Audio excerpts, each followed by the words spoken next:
Statesboro is home to many resources, from our agricultural wealth to our economic development, but we are also home to the 17,000 student populated Georgia Southern University campus. And with an increase in the student population comes an increase in abandoned pets. Animals are our responsibility. We have taken them from the wild, we have tamed them, cat and dog, and tamed them and brought them into our household. So I feel like it is our responsibility to take care of these animals and meet their needs.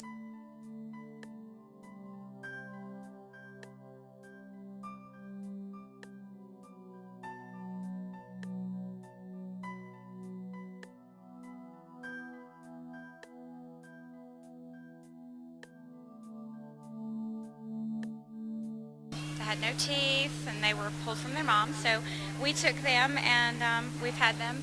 They learned how to eat with us. It was slow and messy, but all 7 of them lived, and there's 3 left that are still looking for homes.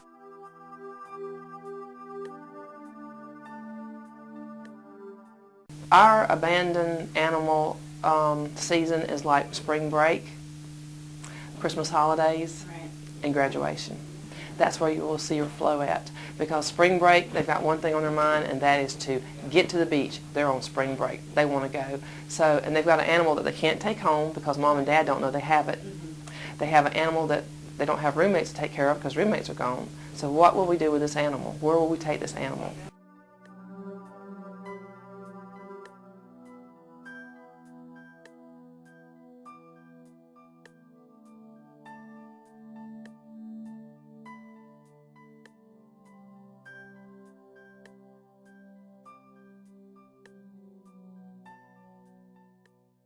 It's a difficult time for college students. They're in transition, and they have to understand that when they adopt a pet, it's a commitment, and the animal lives a long time, and they need to be more responsible for keeping them long term.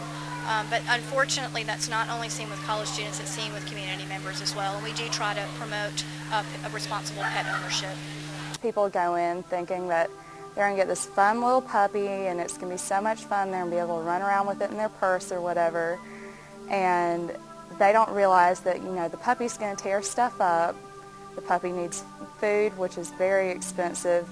They also need shots. You have to take them to the vet on a regular basis and pay for medicines like fleas and heartworm medicines, and it's all very expensive. And a lot of college students also don't think about what they're going to do with the dog when they go out of town, for example.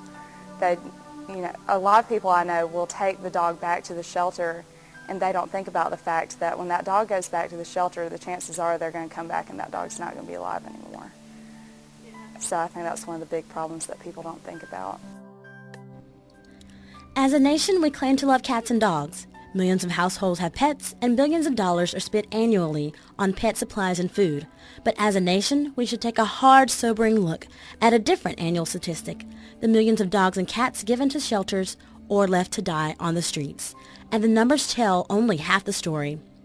Every cat or dog who dies as a result of pet overpopulation, whether humanely, in a shelter, or by injury, disease, or neglect, is an animal who, more often than not, would have made a wonderful companion if given the chance.